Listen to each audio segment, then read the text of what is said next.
Hello and welcome to Planet Critical, the podcast for a world in crisis. My name is Rachel Donald. I'm a climate corruption journalist and your host. Every week I interview experts who are battling to save our planet. My guests are scientists, politicians, academics, journalists, and activists. They explain the complexities of the energy, economic, ecological, and political crises that we face today, revealing what's really going on and what they think needs to be done. This is a critical time for our planet. It demands critical thinking. Hit the subscribe button now and go to planetcritical.com to learn more. My guest this week is none other than Kate Raworth. Kate is an economist, she's an author, and a senior research associate at Oxford University. And most importantly, she is the creator of Doughnut Economics.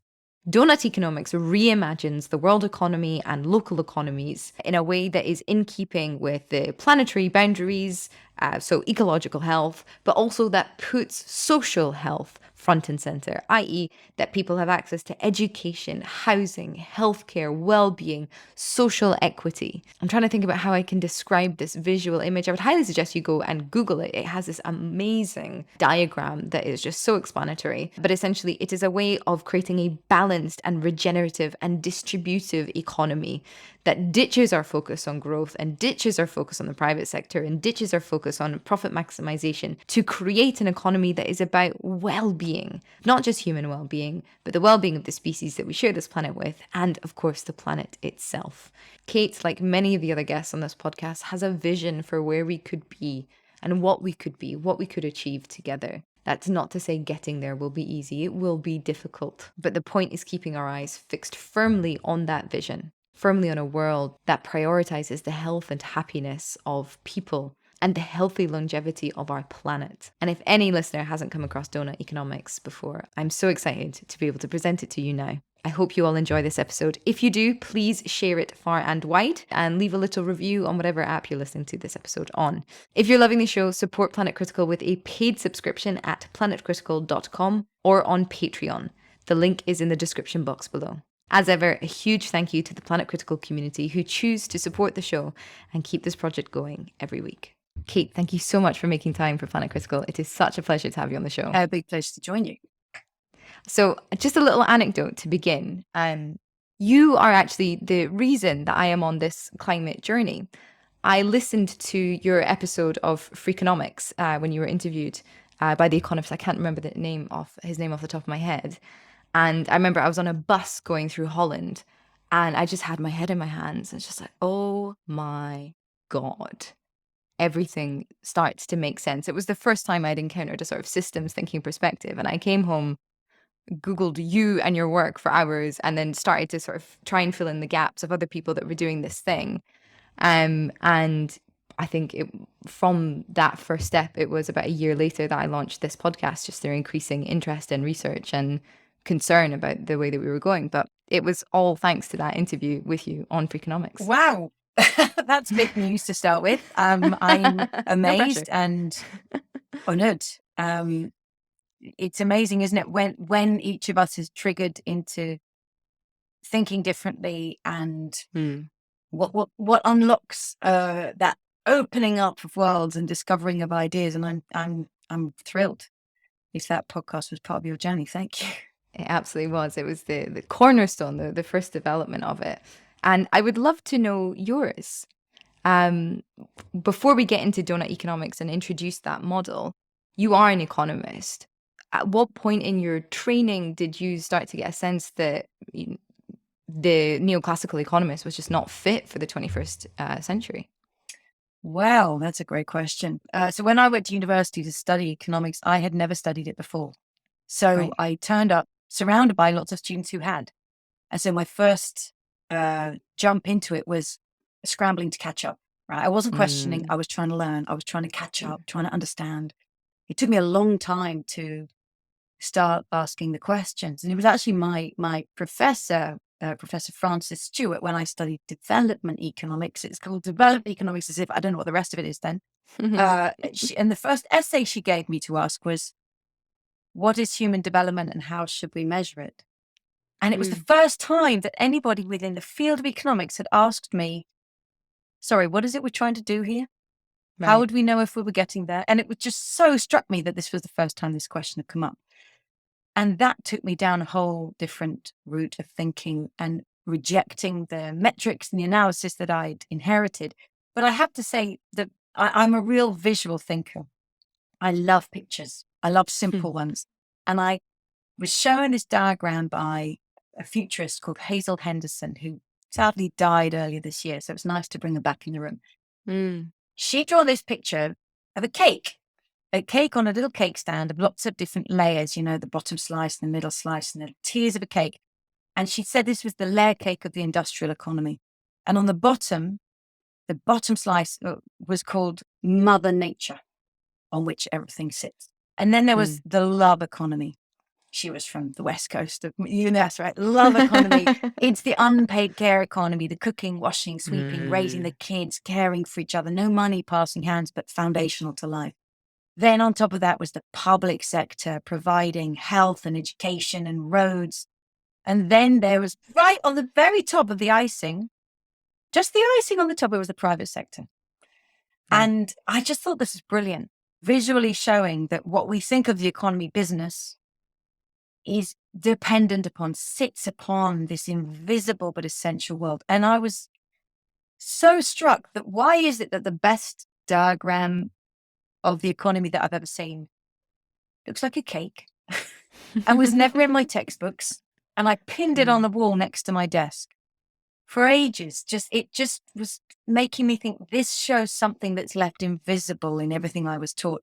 And it helped me just recognize the importance of pictures, because what we put on the page, the lines we draw, they determine what we see and what we don't see. They decide what's central and what's peripheral. And if we leave it invisible, we won't measure it. We probably won't talk about it. We certainly won't manage it and care for it. So it was her work, actually. And I didn't realize it at the time. I just thought, well, I love that diagram. But I ended up drawing a donut. I'm sure the donut was inspired by the cake and the power of pictures to reframe. So we can talk about, power invested interest in institutions. I'm really interested in the power of framing the way we think. And it happens sometimes in the very first diagrams we encounter. And the power, therefore, in the pencil to redraw the world and to change the way our minds encounter the world. Beautiful. The power in the pencil to redraw the world. I think what is so beautiful as well about that example is the inclusivity of pictures, of drawings. What we know, academia is sort of struggling with its own ivory tower. Things are written in certain languages. We develop these extra languages that make everything seem sort of so inaccessible. And I am sure has been sort of part of a deliberate bid to keep expertise withheld to a small part of the population. Otherwise, why would we pay experts so much?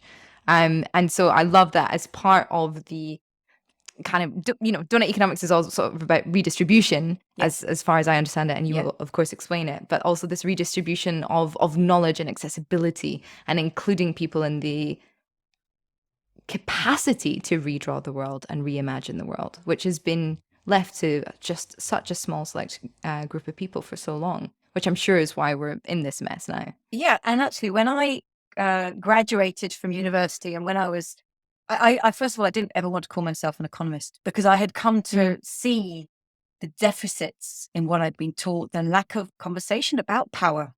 The living world was practically absent. In fact, it was only referred to as an externality, which is in itself insane.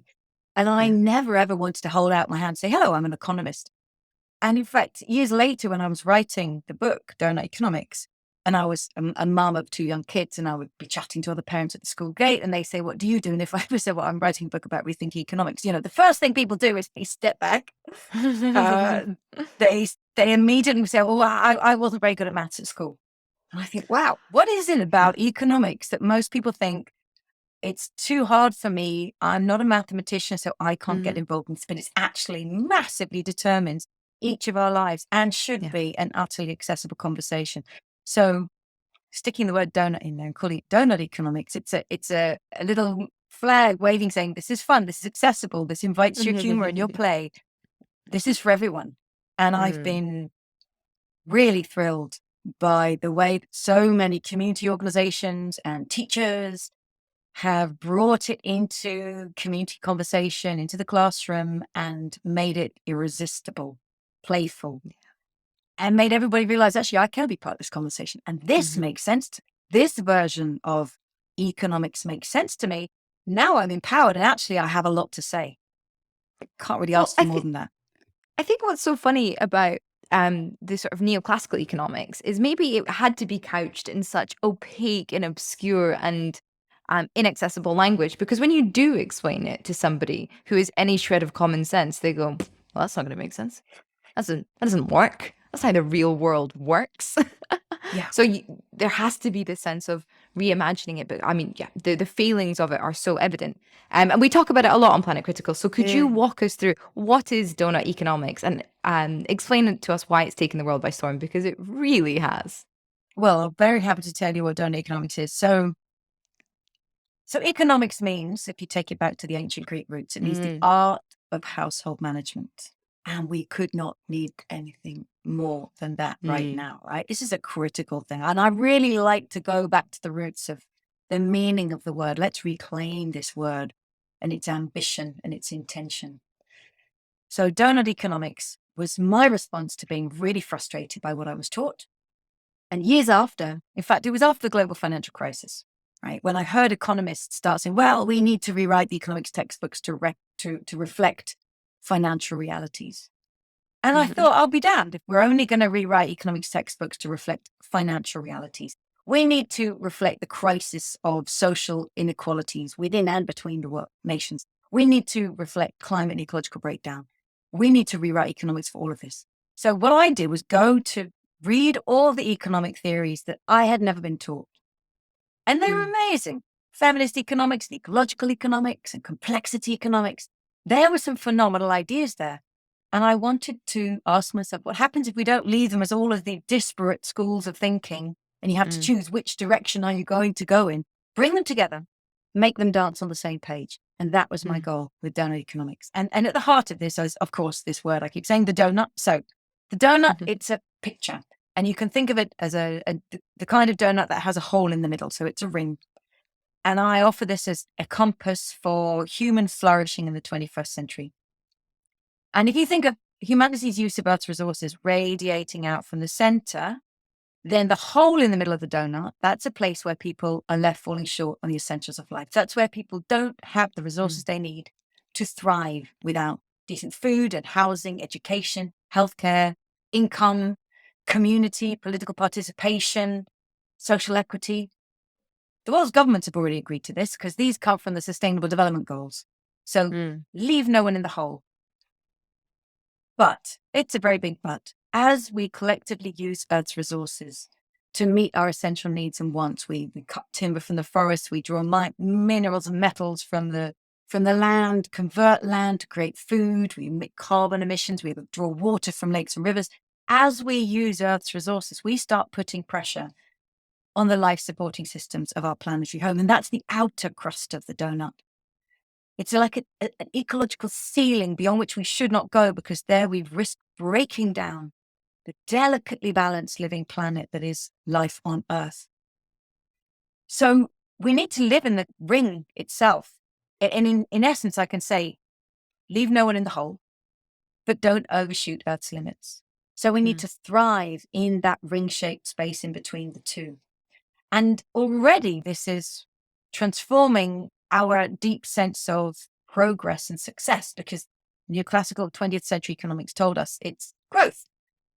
In fact, that's what politicians are saying again and again, growth, growth, growth. And it's this idea of endless increase, no matter how rich a nation already is. It's the solution to its problems lie in yet more growth. There's something insane about that there's no limit to this. So instead of pursuing endless growth, the donut says, no, we need to learn to thrive in balance. It's this delicate balance between meeting the needs of all, but doing it within the means of the living planet. That is the North Star, the target, the goal, the vision of what success looks like. It's utterly different from saying a growing GDP. And therefore it changes everything. And when I first drew the donut 10 years ago, I was just blown away by how strongly people responded to it. I had no idea, and Oxfam, who published it, we had no idea that people would use it immediately in conversation to make visible their love for social justice and their love for the living planet, and that these things need to be made visible together and discussed together. It doesn't work to say, are you working on social justice or are you working on environmental protection? They have to happen together. So I was blown away by people's response to that. And then I thought, okay, if the goal is the donut, then what kind of economic mindset gives us even half a chance of getting there? And that's when I went back and read all the different kinds of economics. What are the very best ideas that we can draw on without being weighed down by what's already in the textbook, what's already on the syllabus, what's normal for politicians to talk about? Let's go for the long view. So I called it 7 Ways to Think Like a 21st Century Economist, not worrying about what today's politicians would think, and drew up a series of principles. So it's not full of policies. It'd be crazy to try and prescribe policies. It's principles about thinking in complex terms rather than mechanical simplicity. It's about recognizing we can nurture the best of human nature rather than assuming that we're rational, self-interested, and individualistic. It's about moving from a degenerative industrial design to a regenerative one, from a divisive economic system to a distributive one. And it calls into question the future of growth. There's something I want to ask here, because this is a conversation that I'm having quite a bit with my community at the moment, which is for those of us who are already on this side together and already working on all of this, perhaps from different angles, but with the goal of making the world a better place for everybody, or attempting to. How do we use our ideas to translate into slogans or stories or policies or principles that can attract people that are, for the moment, aren't sure? And I suppose the question that I want to ask then is, how would you apply any of those principles or the principle of Doughnut economics now to the cost of living crisis in the United Kingdom? And we'll get into the ecology, but right now, I mean, the whole world seems to be in a cost of living crisis because of the war in Ukraine and how that's driven up fuel prices, or perhaps speculation has. What are the principles that we could say to a British public that would convince them the nonsense that's being spouted by our leaders about growth not only is that ineffective and will not help you and is destroying the planet, but here's just a better option that could help your communities thrive, not just today and tomorrow, but in 5 years and 10 years and 20 years' time? So instead of starting in the cost of living crisis, which makes us all go for a very emergency quick fix, which we have to respond to when a crisis occurs, but it can stop us from taking the bigger long view if we only start from within a moment of crisis. So I would start with that community that you're talking about. And this is happening actually all over the UK and internationally. People in communities, either led by community groups or local councillors, saying, okay, what is our vision for our city or community, whether it's Glasgow or Leeds or Devon or Cornwall or Birmingham? People are asking these questions. What does it mean to thrive here? What is our vision of thriving? And how do we, what would it mean for everybody to have the basics of enough? What would it mean to live and respect our local ecology of place, to bring back nature so that our city and we're not exposed to heat waves in the summer, right? So we can't respond only to one crisis at a time. We've got to recognize the vulnerability to multiple crises. How do we create cities that have greenery and resilience so we're not exposed to heat waves and droughts? How do we reduce our footprint on the whole planet? Because that's the big planetary question, reducing our carbon and material intensity. And how do we find a way to live in a way that respects the rights of people worldwide? So we invite people to create a portrait of their own locality through the lenses of the donut, opening up a big community conversation about what it means to thrive here. And the two dynamics that I believe we need to put at the heart of public policy making are moving from divisive policies that drive opportunity and value into the hands of a few and to distributive ones. So investing in what the journalist George Monbiot says, moving from private luxury, public squalor, to public luxury, and private sufficiency. And I think that's just really beautifully put.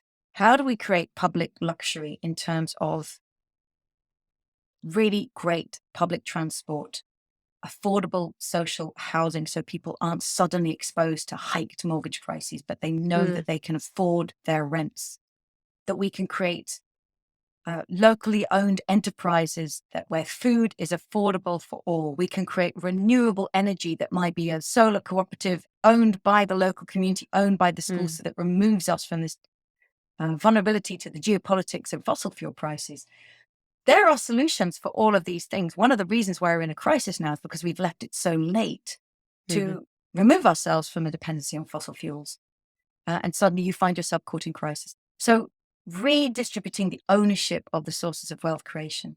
How can we have publicly owned, collectively owned essential services, what some people call a social guarantee of health, education, childcare, and ensure decent incomes and like living wages for all? And to me, this is a real rewriting and remaking of the ownership of enterprise. I think there's a lot of innovation around locally owned, cooperatively owned, employee-owned businesses, rather than feeling that we have to depend upon large multinationals to grow, to create jobs, which actually can be very vulnerable jobs for people. So we need to create distributive economies, but we also need to create regenerative economies that become part of a circular or cyclical economy. So we're reusing and recirculating materials, but we're repairing and sharing. Rather than, for example, everyone thinking, okay, I need to get rid of a fossil fuel car. Do I just buy an electric vehicle instead? No, that is not going to be a solution. That's still incredibly material intensive. We need to move to excellent public transport, affordable, and to car sharing. So it takes a vision of a national system or a city scale system to put in place the infrastructures that actually enable people to lead really resilient, decent, low carbon, affordable lives for all. Now, I'm speaking to a big, long vision, and I can sense myself that's not an immediate solution to the cost of living crisis that we're in right now. We will never actually make these scales of transformation if we're only ever trying to solve for tomorrow's headline, because we get caught up in the immediacy of it.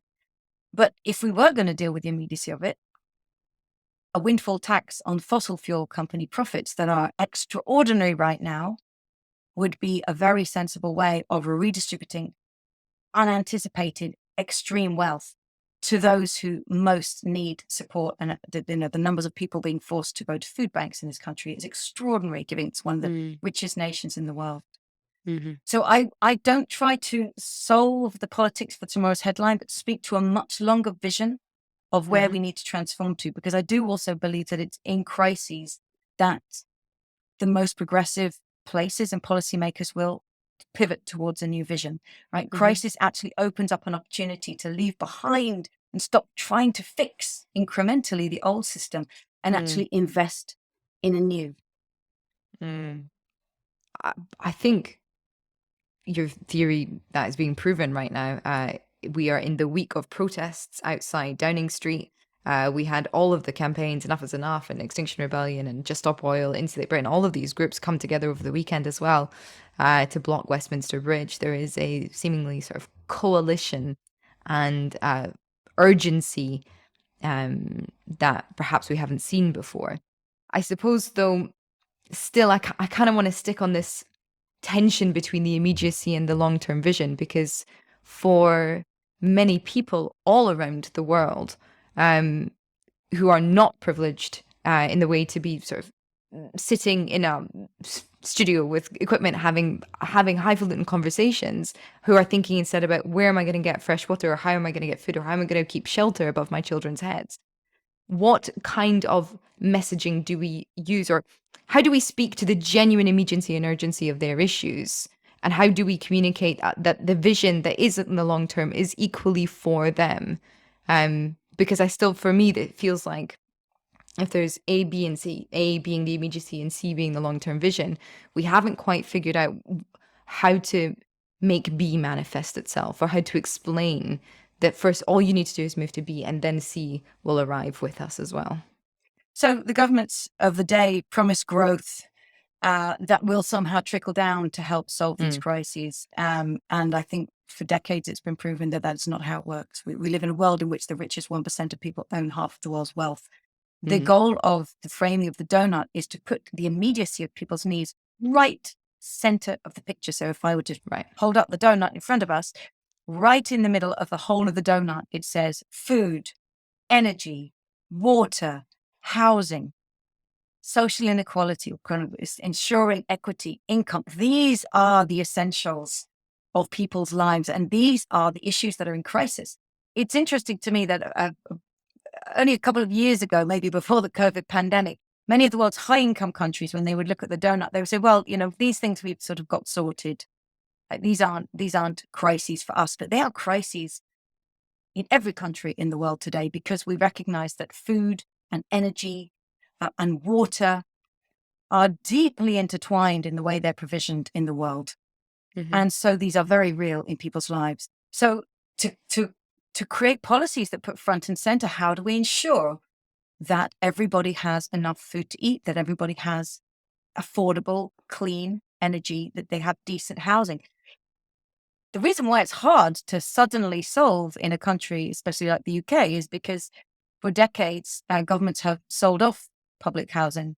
They have privatized many of the utilities, which could now be actually purposed. And you see other countries actually ensuring decent prices, protecting people from the prices. But when you're in a country where so much has been privatized and sold to overseas investors, where you've lost control over it, so you've commodified many of the basics of life, which aren't truly commodities. They are the essentials of life. They're human rights, but you've allowed housing to be treated as a commodity, energy to be treated as a commodity. These are essentials for life. And so we find ourselves in this crisis situation.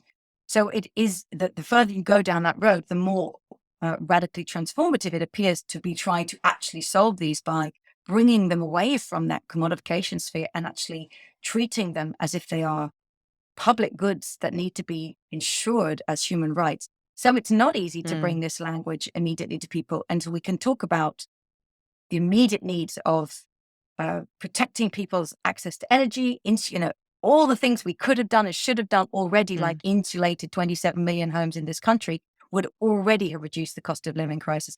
Moved to renewable energy far faster would have reduced our dependency on geopolitics of gas prices. We are late. And so you can't come up suddenly with a solution to a crisis that's arisen because we haven't yet acted. I understand that this is sort of an impossible question, but why are we so late? Why is it that those in power seem hell-bent on continuing down a path of destruction and ignoring warnings from scientists, from people with the data? What happened, and why does it continue today? Well, I don't know. Like anybody, I don't know why.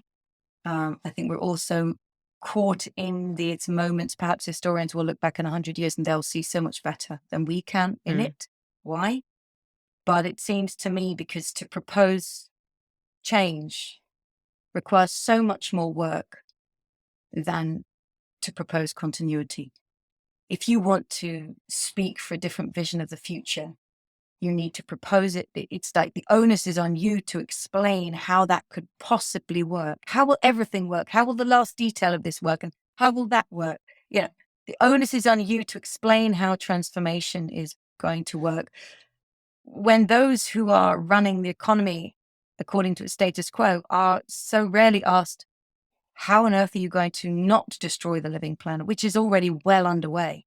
I think there's a real difficulty in political narratives to bring in the very, very big picture, the much slower processes of climate breakdown, the lagged effects that are now locked in, and to lift people's gaze above the daily headlines and above the immediacy of their own lives, to understand that we are part of a far bigger system. And I'm going to say, actually, I do think this goes back to the starting point of economics, which many people learn a little bit of. And even if they don't study it, we all learn it through the way it's spoken about in the media, in politicians, in parliaments.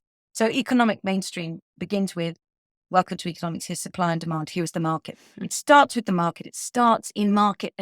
And you can hear in the news today, how will markets react? As if this is the God that we must follow. How will markets, the markets haven't responded well to this. we don't start by recognizing that we are living beings and part of a living world on the only known living planet in the universe. Mm-hmm. And that this planet has a series of life supporting systems on which everything that we do utterly depends. If we don't start by recognizing the climate cycle, the hydrological cycle, the nutrient cycle, that's not in our fundamental education. Very, very hard to bring that in the midst of a political debate that's caught up in how will markets respond to this, to then invoke, but how will the planet be destabilized by this policy? It's very hard to hold the much bigger space, the longer space. And I think there's a cognitive dissonance in our mind, each one of us. And when we're listening to these debates, it's so complex. You're thinking in terms of systems and complexity. It's so hard to hold it in our minds. It's almost easier just to push it away and focus on the much shorter term, immediate feedbacks that we see from government policymaking to the markets, to the currencies, to impacts on interest rates and to impacts on inflation, and to diminish economics as if it were that, when actually what's ultimately happening is that we're destroying the life supporting systems of our planetary home. So the onus is on those to bring that in. And that's why people are demonstrating outside Parliament and outside Downing Street, Just Stop Oil and Extinction Rebellion.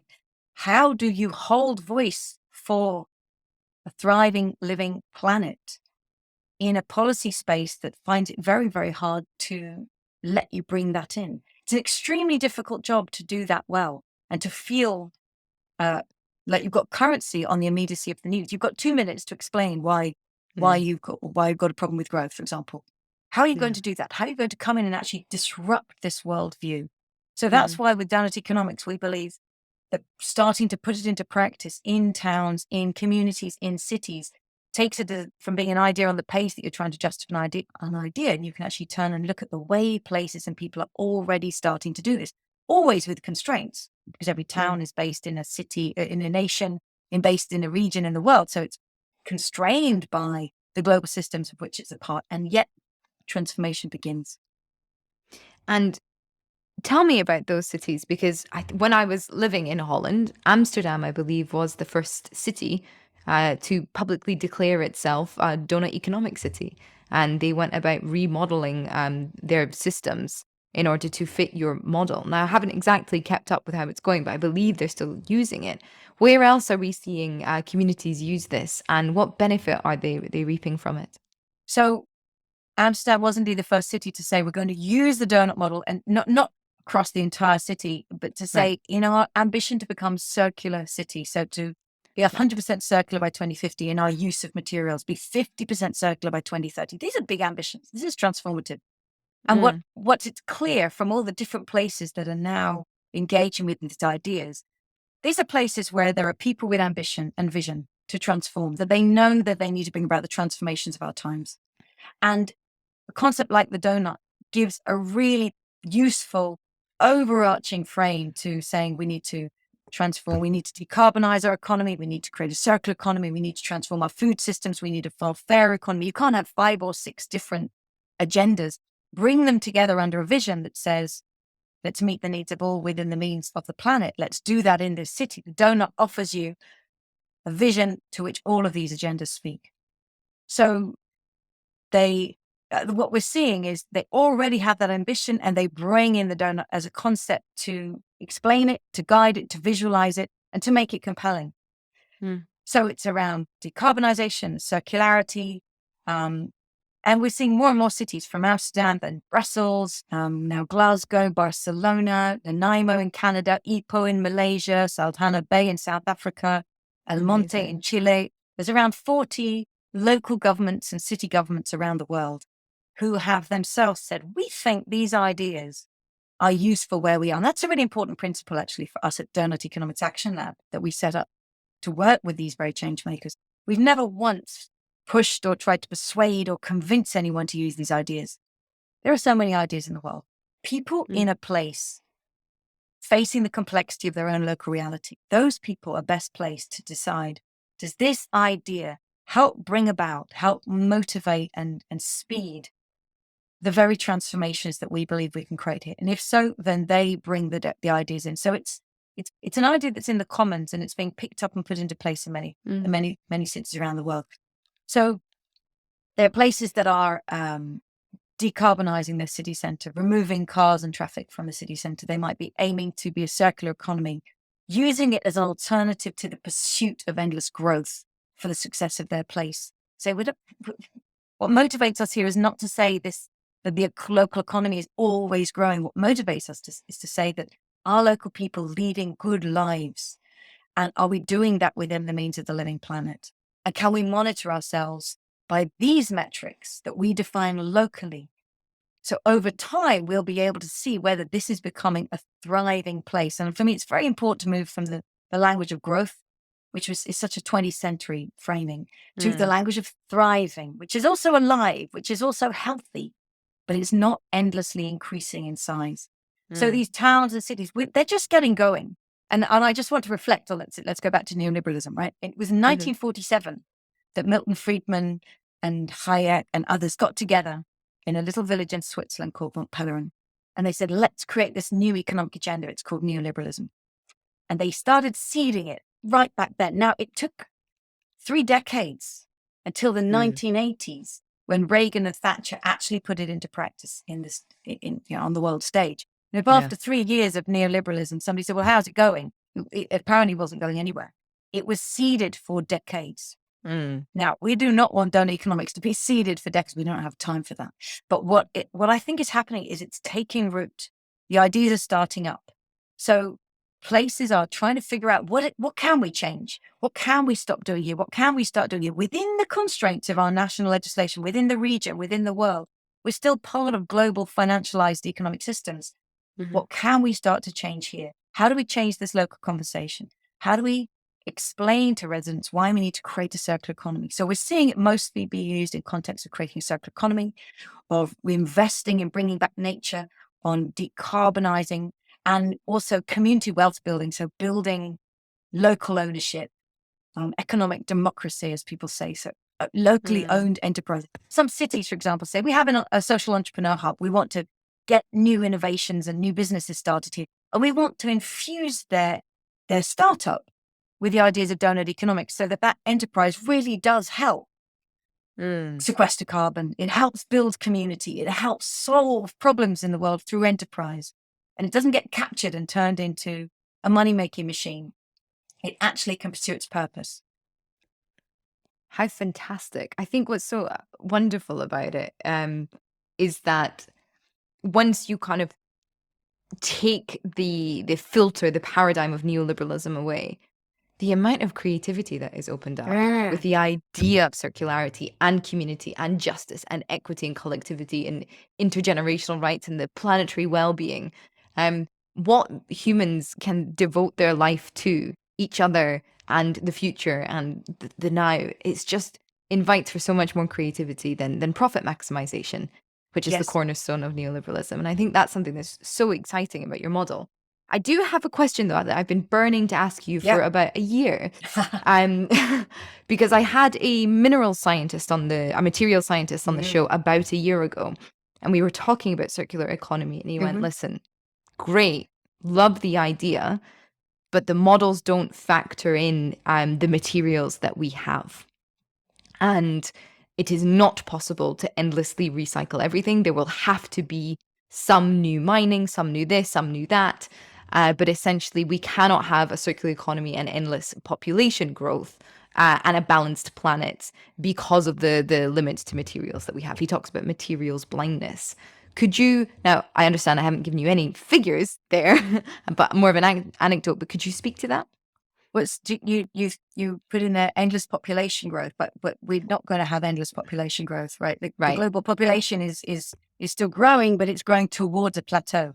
Right. Unlike the global economy, which seems to intend to grow endlessly, right? So we have a growing population, but and it's incredibly important to stabilize the size of the human population, to bring us back into balance with the rest of the living world.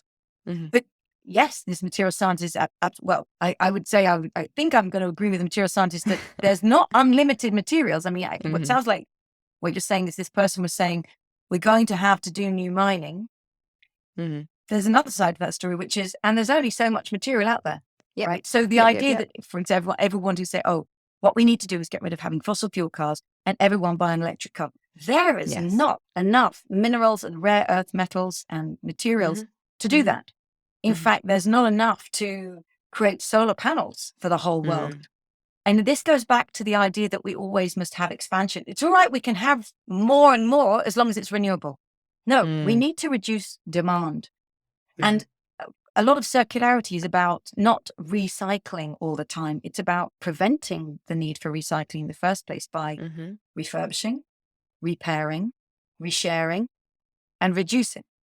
So it goes much deeper to redesigning the ways that we live and much more collective ownership. For example, not owning a car at all that would then be recycled, but having a car share. So one car shared amongst 10, 15 households massively reduces our footprint. And that car needs to be made modular by design so that it can be assembled and disassembled. So you're only replacing the one piece that needs replacing. So there's a lot of design interventions you can make to massively reduce. But of course, there's no such thing as a circular. I always see circular or cyclical, right? There are cycles because we live on a planet subject to the second law of thermodynamics, which is that things decay. Metals rust, paper rots, potatoes rot, people die, things decay on this planet. And so you're having to invest energy to either find new materials or renew them or regenerate them. We need to do that within the cycles of the living world. But even if the material scientist says, well, a circular economy isn't possible, I can say, well, and a linear economy, therefore, is really impossible. The idea of just having this through flow. I mean, I really believe that our children's children will pull photographs from the archives and they'll see pictures of oceans, the surface covered in single-use plastics. They'll see photographs of people in Ghana and other countries like where there are electronics waste dumps. They'll see photographs of people crawling through this dumped valuable materials, and they'll literally say to us, "Did you know about this? Did you ever see this?" I mean, you can't ever have seen you can't ever have known and thought, but we think it's normal. We see it all the time. We're so used to living in an utterly waste-based, degraded world. We have to remove the scales from our eyes and realize that, of course, the economy must be far more circular and cyclical than it currently is, as well as reducing our demand. And there's only so much metals and minerals out there that can be mined. So the bigger danger, I think, is that we will literally run out of that stuff. That's why we must stop dispersing it, throwing it away, and reduce our demand. And I think the idea of reducing demand it's at odds with the Western mindset and the Western lifestyle that's been inherited. But I think it's very interesting in the context of the Russia-Ukraine war at the moment. It's only now that you hear political leaders start to talk about reducing demand or rationing demand. And I think it's something to do with a throwback to the Second World War. That's when people in Western societies, in Europe and the US, that's what they associate rationing with, war. And it's almost as if the context of war now creates the basis for talking again about the fact that there are reasons why we need to reduce our demand. But it's not only due to the current context of war, it's going forward. We need to live in far more demand-reducing ways. We need to bring our footprint back within planet Earth. And that is a reinvention of our lifestyles and what we think is normal, but moving away from thinking I can pay for it and therefore I can use it. We must reduce our demand. So are we talking about degrowth here? I don't use that phrase because every conversation I've ever been in about degrowth, people are talking about different things, so I don't find it helpful. Okay. But here's how I'll put it. The Yeah, donut please. shows that we are massively overshooting planetary boundaries. We need to combat within the means of the living planet. We need to reduce our pressure we need to massively reduce our use of fossil fuels, our material footprint, so our pressure on land, on fertilizers, on water, on timber, on materials and metal, massive reduction. I mean, that's what the donut shows. I don't need to talk about degrowth. The donut shows we are way overshooting planetary boundaries. And the first goal of the donut is to combat within planetary boundaries. Now, how do you do that? We need to become regenerative by design, and we need to be distributive by design. I believe that calls into question the presumption of endless economic growth, for sure. And we need to totally transform our economic systems to make that possible. Right. And so, could you paint a picture of a world in 50 years' time? Say Doughnut Economics took off. We are living in a regenerative and distributive economy all around the world. What does that look like? Because I think sometimes people are afraid of the idea of having anything vaguely slightly reduced because it would be some kind of change and it seems to entail some sort of loss. And therefore they either to ignore sort of the horrors of the situation that we're currently in, or to believe that we'll just electrify everything and live life that way. Those seem to be sort of two of the prevailing preferred options. But could you paint us a picture for what life could look like and how it could be better using Doughnut Economics? Well, there would definitely be reduced pollution, reduced waste, reduced screaming inequalities. There are many things, surely, in the world that we want to see reduced, and yet, of course, we must speak what we're for. So it's a world. It would be a world, if we have the wisdom and the chance and the ambition to create it, that is much more interconnected with the rest of the living world, where it would be much more visible in the towns and the cities where we live that nature is what supports us and enables us. We would bring nature back into our lives because that's where our resilience and health comes from. It's a world in which we'll be much more playful, actually, with materials because we will have a much longer relationship with them.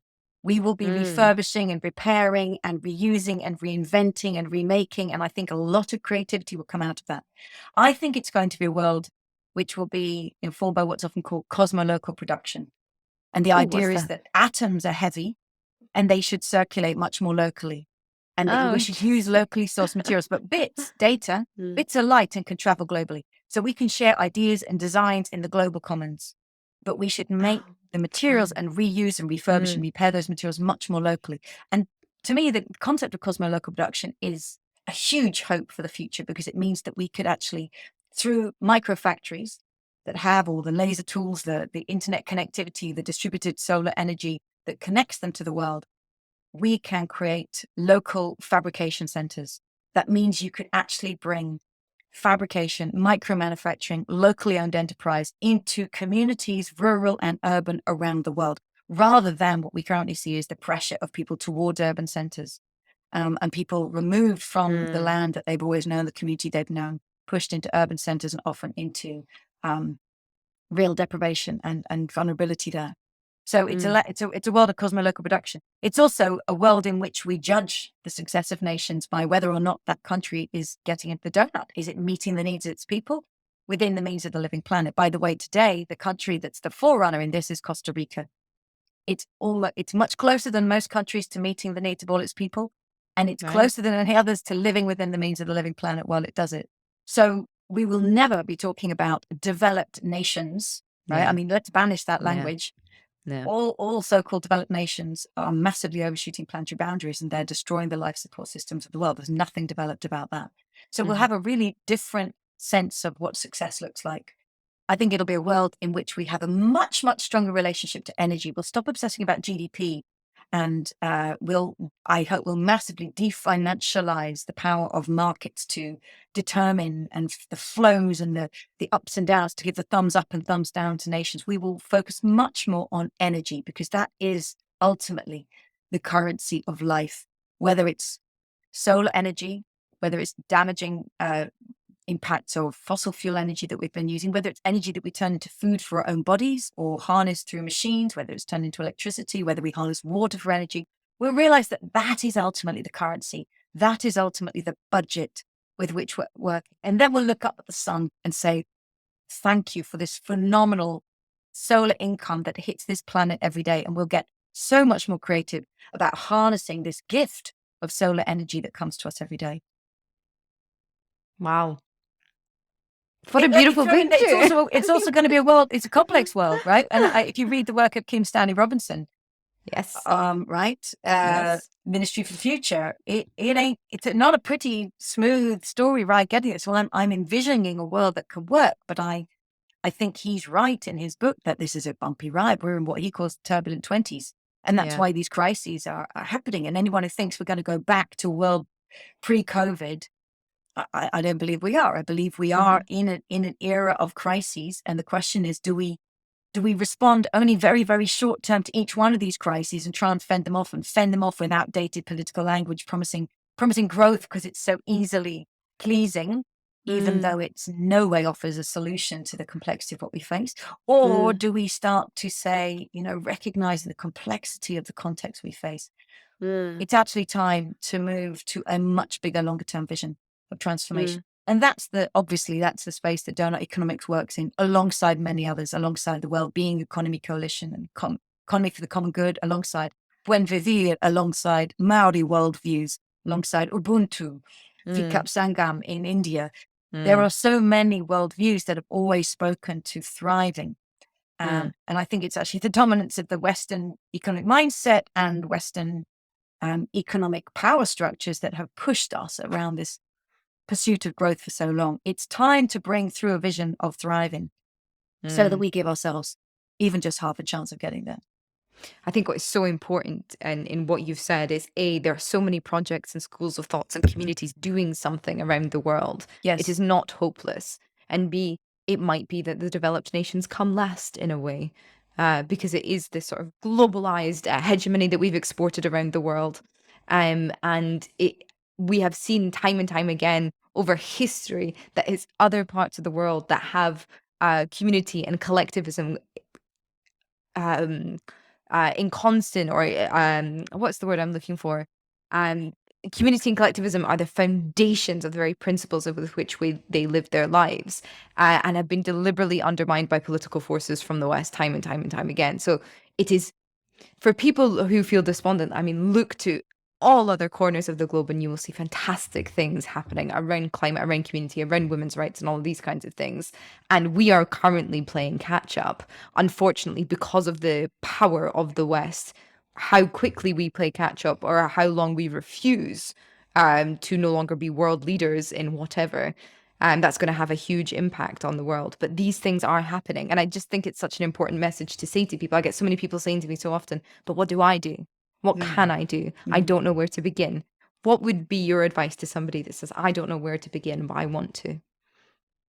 So there are many places to begin. Doughnut Economics offers one of them, but it's not the only one. It's really important to me. And in our work, we want to join the movement. We don't want to be the movement, right? We're joining them. There are many ways you can get involved, and different people are motivated by different entry points. But if somebody is interested in the concept of Doughnut Economics, and what could I get involved where I am?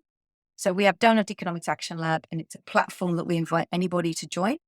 DoughnutEconomics.org. You can just go to our website. You'll see a map. You'll see where all the members are. Is there anybody where you are?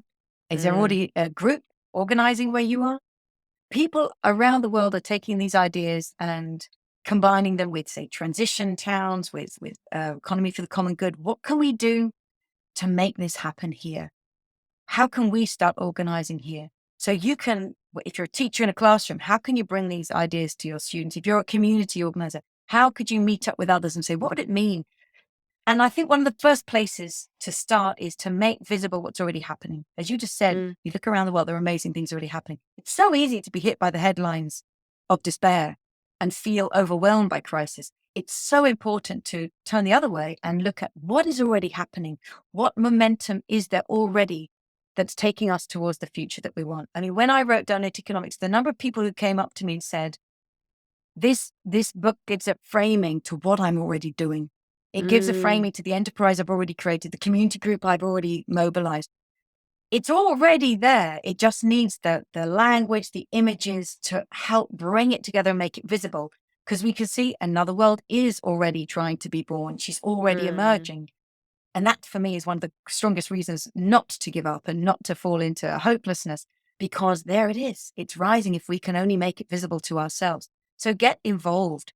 All the work on eco-anxiety shows that people who actually just get involved and start joining in action with others feel so much better about the possibilities and their engagement and their agency than if we don't get involved with others.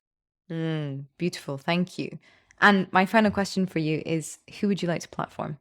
Well, given the questions you've been asking me, given your quite right focus on the importance of community engagement, taking economics out of the ivory tower and bringing it into everyday lives that people can feel engaged with, I would love to platform the incredible work of an organization called Civic Square in Birmingham. They have, in one neighborhood in Birmingham in the UK, in a neighborhood called Ladywood, they are taking the ideas of Doughnut Economics and really putting them into practice at the neighborhood scale, going street to street with pictures, with play, involving kids, involving community conversation, diving in what does this mean for us and for our transformation in this place. It's work that blows me away every day. So one of the co-founders and directors of Civic Square is called Imi Kaur. She is a yes. You know Imi. Yes, she is coming on the show. Ella Saltmarsh also platformed there her, we actually. go. How lovely. You can How let lovely. Imi know that she's been doubly platformed. I will. There we go. Because I think what they're doing, I'm talking about ideas that began on the page of a book, and Imi and the crew at Civic Square have and are bringing it to life in a place. And that's not easy work. And for all the brilliance of play and the beauty of what you see, what you don't see is the incredible, relentless work that goes on behind the scenes to build community organizing. But their generosity also, I want to run ahead of and say that the generosity of the way they work is they practice it in like imagine something there through experimentation and then very, very actively share out with others, because they don't want to be the place where it's happening. They want to share and inspire and make the tools and ideas accessible to others. So they're currently writing up everything they're doing. They're going to share it on our platform for anybody who's listening today to go on, and you can read about what they're doing in Civic Square and say, I could even start making this happen where I am. Fab. Amazing. Wonderful. And that is exactly what we need. We need blueprints. We need to be sharing data. I love what you said about data, bits being light and ideas traveling far. I love this idea of borders, in the sense of local borders, keeping things where they need to be for the people that need them, and that also the ideas can cross borders. Yes, there is no proprietor of ideas. How wonderful. Kate, thank you so much for your time. This is absolutely fascinating. I'm so grateful for you for coming on the show. Thank you. Real pleasure to talk with you about these really inscrutable and critical challenges of our time. We don't have answers, but we keep coming at it with questions, with experiments, and this is how we find a way through. Exactly. By continuing these conversations. Thank you. Thank you. If you want to learn more about Doughnut Economics, I've put links in the description box below. Remember to subscribe to this channel if you're new here, and share the episode if you enjoyed it. If you loved it, support Planet Critical on Patreon. The link is also in the description box below. As always, thank you to the Planet Critical community who make all of this work possible. Thank you all for listening. I'll see you next week.